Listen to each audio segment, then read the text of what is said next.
Ikapitong kabanata ng Wanted Caregiver. Papasok sila sa driveway nang maghikab si Weng, one after another. Sinikap niyang pigilin iyon pero hindi niya nagawa. Naunang bumaba si Noreen para i-unlock ang pinto. Kasunod nito ang mga bata na timano'y nasok sa loob ng bahay pagkabukas ng front door. Pagkaraan ay binalikan ni Noreen ang dalawa sa sasakyan. "Can I help?" Nito.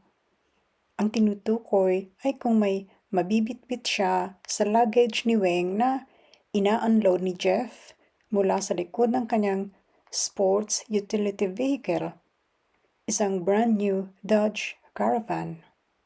"Thanks," sabi ni Weng. "I think we'll manage." 3 piraso lang ang luggage ng dalaga. Isang malaking suitcase, isang cabin baggage, at ang carry-all bag niya. Binuhat ni Jeff ang maleta. Isinakbat ni Weng ang carry-all bag at hinatak ang cabin bag na digulong.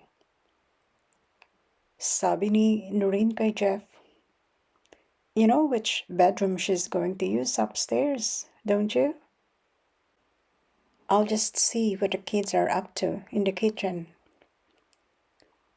Nang madala na sa bedroom ni Weng ang luggage, sabi ni Jeff, "Let's have dinner tonight. I want to make your first night in Canada memorable." Pabalik na sila noon sa bulwagan kung saan naroroon si Noreen.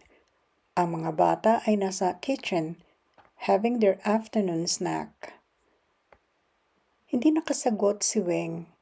Naghikab uli siya. She promptly covered her mouth at nagsorry pagkaraan. Tumawa si Jeff. Nito, "A few hours in bed and I'm sure you'll be okay to go out for dinner. I'll pick you up at..." "For Pete's sake," bulalas ni Noreen. "Let Rowena have a decent night's sleep. She's jet-lagged. Don't you realize that, Jeff?" "Oh," sabi ni Jeff kay Noreen. "Okay. I was just too excited to take Rowena out." Bumaling ito kay Weng at sabi, "I'll give you a call tomorrow, first thing, alright?" Tumango lang si Weng. At bahagya na siyang nakaiwas nang halikan siya ni Jeff. Pero okay na rin.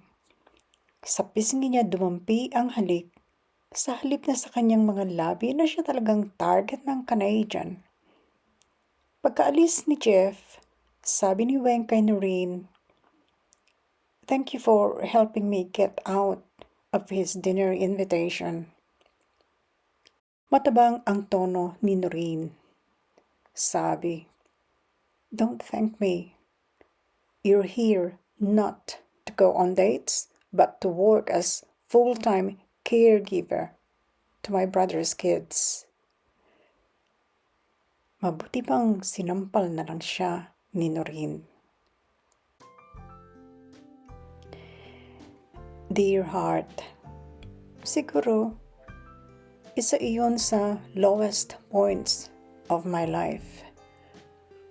Ang pamukhaan ako kung ano ang ipinunta ko sa abroad. Humahagulgol ako habang naghahagilap sa maleta ng pantulog.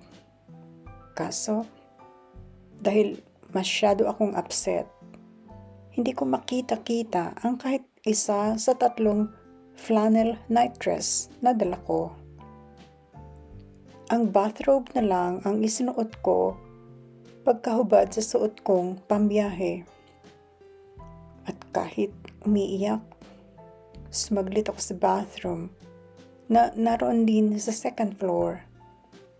Pagkahilamos ko, balik ako sa aking bedroom, still in tears. Paglapat ng likod ko sa kama, hindi ko na alam kung ano ang nangyari. Ganoon ang epekto sa akin ng jet lag. Pagod, na antok na antok. Nang magmulat si Weng, alam niya agad na wala siya sa kanilang bahay sa La Union. Mas malambot ang kama niya, higit na maganda, at malaki ang bedroom. At syempre, napakalamig.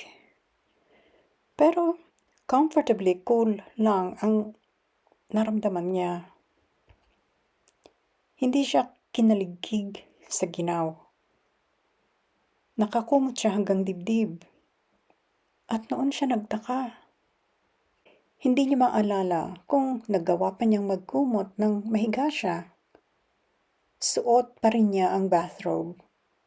Pagkilos niya ay nabuksan iyon.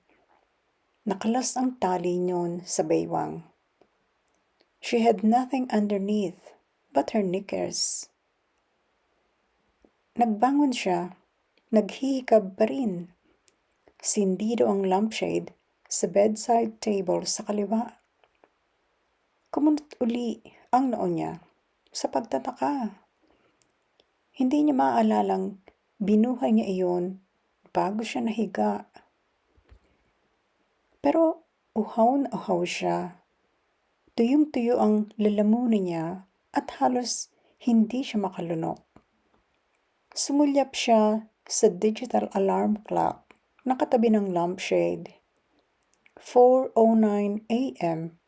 ang sabi sa clock face. Nagitla si Weng.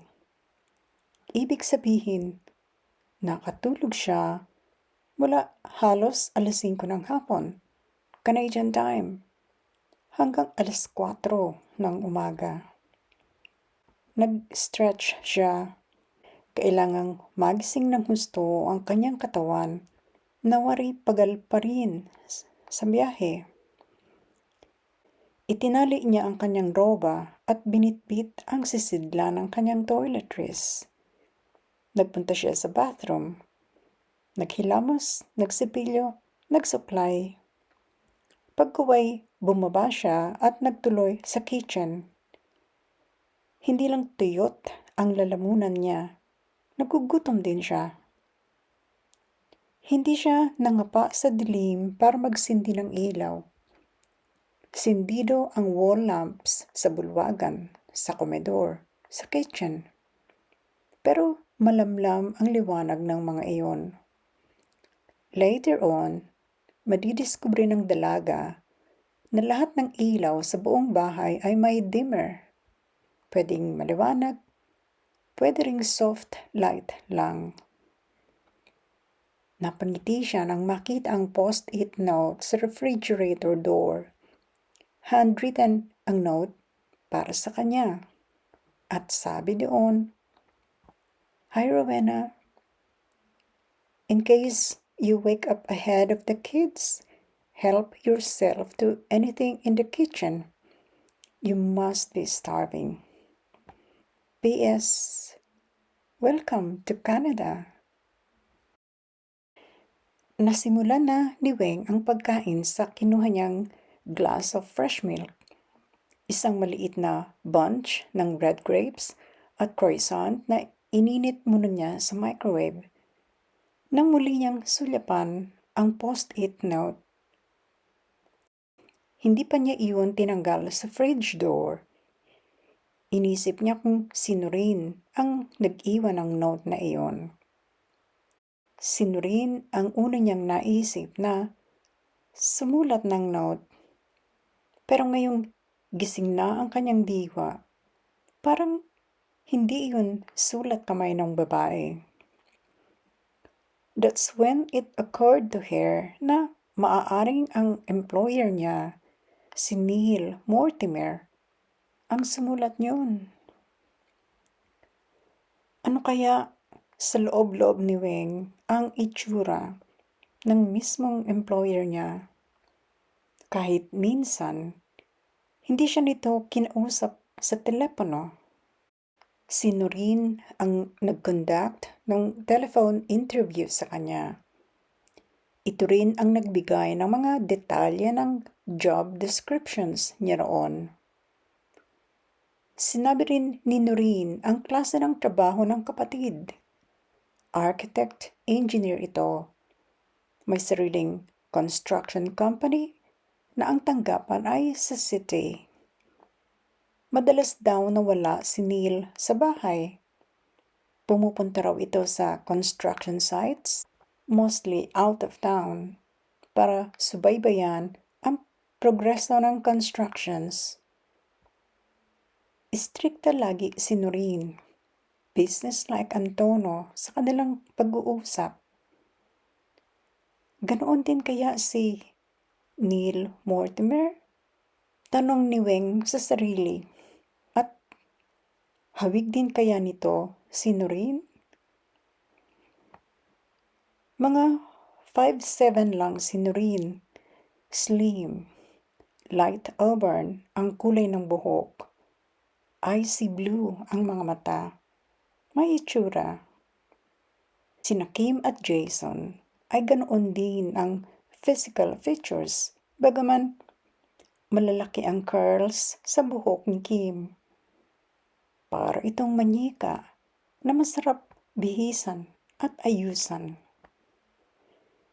Napangiti sa sarili niya si Weng. Nang baby pa ang mga pamangkin niyang babae sa kanyang kuya, ginawa niyang tila manyika ang mga iyon.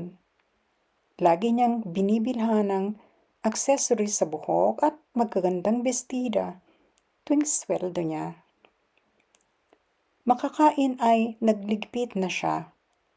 Maging ang pinagkainan ng nagdaang gabi na maayos namang nakapile sa kitchen sink ay hinugasan na niya.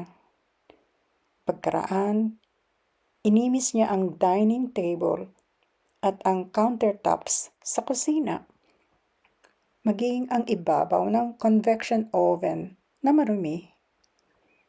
Nakatutok ang concentration niya sa paglilinis sa mga talsik ng mantika sa stove top nang may biglang magsalita sa likuran niya.